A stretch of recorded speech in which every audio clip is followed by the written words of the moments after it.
Question number 17 of exercise 5.2. Find the 20th term from the last term of the AP 3, 8, 13 up to 253. तो यहाँ पर एक AP है जिसका फर्स्ट टर्म है A और लास्ट टर्म है 253 और यहाँ पर इस क्वेश्चन में पूछा गया है कि अगर हम लास्ट से चले तो लास्ट से चलने पर जो 20th टर्म है उसकी वैल्यू क्या होगी। यहाँ पर इसकी वैल्यू पूछी गई है। अगर हम लास्ट से चलेंगे इस AP में तो यहां से जो भी 20th टर्म आएगा 20th टर्म उसकी वैल्यू कितनी होगी वो हमें फाइंड आउट करनी है। तो इस क्वेश्चन को सॉल्व करने के लिए हम ऐसा कर सकते हैं कि जो लास्ट टर्म है हमें यहां से शुरू करना है AP को, तो इसे हम फर्स्ट टर्म मान लेंगे। ये हो जाएगा हमारा A। इसके बाद हमें चाहिए होगा कॉमन डिफरेंस।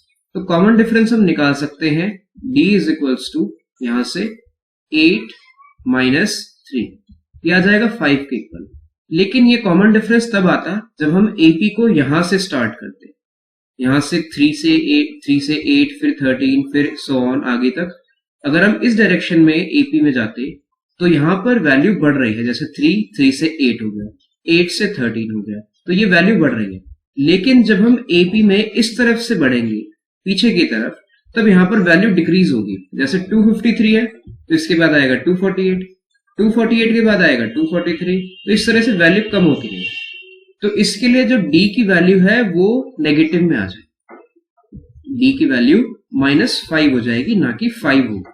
5 हम तब लेते जब हम इस डायरेक्शन में जाते या फिर इंक्रीजिंग ऑर्डर में हम AP को लेते, लेकिन हमें चाहिए डिक्रीजिंग ऑर्डर में, तो हम D की वैल्यू -5 लेंगे। हमें अब D की वैल्यू पता लग गई -5 है। A की वैल्यू हमें पता लग गई, A की वैल्यू है 253, ये A की वैल्यू है। N की वैल्यू हमें यहाँ पे गिवन है। जब भी कोई टर्म की वैल्यू दी जाती है, टर्म गिवन रहता है, जैसे यहाँ पे 20th टर्म लिखा है तो ये होती है N की वैल्यू।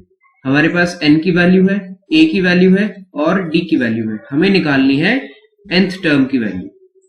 तो इसका फॉर्मूला होता है an is equals to a plus n-1 into D। अब n की वैल्यू 20, तो 20th टर्म की वैल्यू, A की वैल्यू 253 प्लस n-1 तो 19 हो जाएगा, D की वैल्यू -5, तो ये जाएगा 253 माइनस 95, 19 5 जा 95 एंड नेगेटिव का सिंबल है, तो इसे सब्ट्रैक्ट करके आ जाएगा 158। तो ये होगा हमारा 20th टर्म अगर हम लास्ट से चलेंगे तो इस क्वेश्चन में इतना ही था। हमें लास्ट से चलने पर 20th टर्म की वैल्यू निकालनी है। तो इस तरह से क्वेश्चन कंप्लीट होता है। Question number 18, the sum of 4th and 8th term of an AP is 24 and the sum of 6th and 10th term is 44. Find the first 3 terms of the AP. तो इस question में कहा गया है कि जो एक AP है उसका 4th टर्म और 8th टर्म, इन दोनों को अगर हम ऐड कर देंगे तो इसका सम आता है 24 के इक्वल। और यहां पर 6th टर्म और 10th टर्म, इनको अगर हम ऐड कर देंगे तो ये 44 के इक्वल आता है। अब हमें पूछा है कि इस AP के फर्स्ट 3 टर्म्स क्या होंगे। तो पहले हम लिख लेते हैं, यहाँ पे हमें गिवन क्या दे रखा है। तो 4th टर्म, जिसे मैं A4 से डिनोट कर रहा हूं, इसमें अगर हम 8th टर्म ऐड कर देंगे तो ये 24 के इक्वल आ जाए।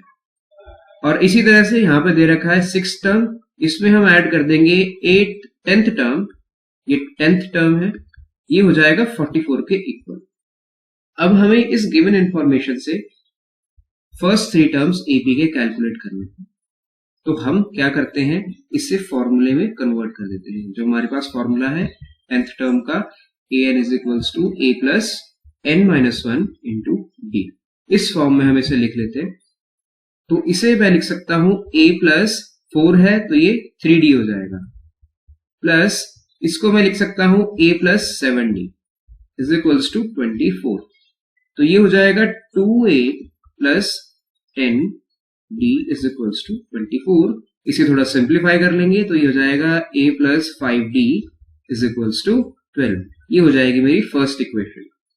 अब इसी तरह से इसको भी मैं लिख सकता हूं a प्लस 5D और इसको मैं लिख सकता हूं a प्लस 9D, जो कि हो जाएगा 44 के इक्वल। तो ये हो जाएगा 2a plus 14D is equals to 44। इसे फिर से सिंप्लीफाई करेंगे तो ये हो जाएगा a plus 7d is equals to 22। ये हो जाएगी सेकेंड इक्वेशन। अब इन्हें सॉल्व कर लेंगे।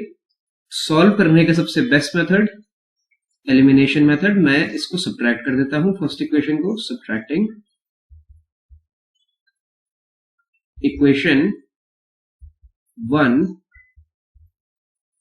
फ्रॉम सेकेंड, तो a प्लस 7d ये 22 के इक्वल है, और यहां पर a प्लस 5d ये 12 के इक्वल है। अब सब्ट्रैक्ट कर रहा हूं मैं यहां पे, तो ये पॉजिटिव था, ये नेगेटिव साइन हो जाएंगे। यहां पर इनका रिजल्ट मैं यहां पर लिख देता हूं। a से a कैंसिल हो जाएगा, 7d से अगर 5d हम सब्ट्रैक्ट कर देंगे तो ये जाएगा 2d, 22 माइनस 12 तो ये जाएगा 10। d की वैल्यू यहां से आती है 10/2 जो कि होगी 5। तो d की वैल्यू यहां से आती है 5 निकलकर। अब इसी वैल्यू को हम किसी भी इन दोनों में से किसी भी एक इक्वेशन में रखेंगे तो हमारे पास a की वैल्यू आ जाएगी। तो फर्स्ट इक्वेशन में मैं d की वैल्यू रख देता हूं, तो a प्लस 5 और d की वैल्यू है 5 इंटू 5 हो जाएगा, ये 12 के इक्वल आ जाएगा। तो a plus 25 is equals to 12। अब मैं इसे राइट हैंड साइड ले जाता हूं, तो 12 माइनस 25 और तो ये हो जाएगा माइनस 13। तो हमें ये तो पता चल गया कि इस AP का फर्स्ट टर्म जो है वो होगा माइनस 13।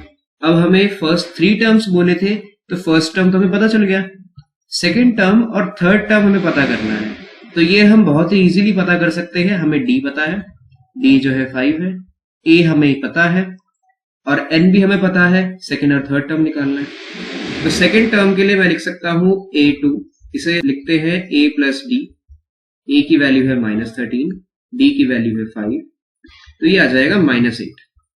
सेकेंड टर्म की वैल्यू माइनस 8। इसी तरह से हम थर्ड टर्म भी निकाल सकते हैं। थर्ड टर्म इसे हम लिखेंगे a प्लस 2d। a की वैल्यू यहां पर है माइनस 13, 2 इंटू डी की वैल्यू है 5, तो ये हो जाएगा माइनस 13 प्लस 10। तो थर्ड टर्म की वैल्यू होगी 3। तो इस क्वेश्चन में हमें फर्स्ट 3 टर्म की वैल्यू निकालने को बोला था, तो ये हो जाएगी माइनस 13, माइनस 8 एंड माइनस 3। ये इस क्वेश्चन का आंसर है। तो इस तरह से क्वेश्चन कंप्लीट होता है। Thanks for watching.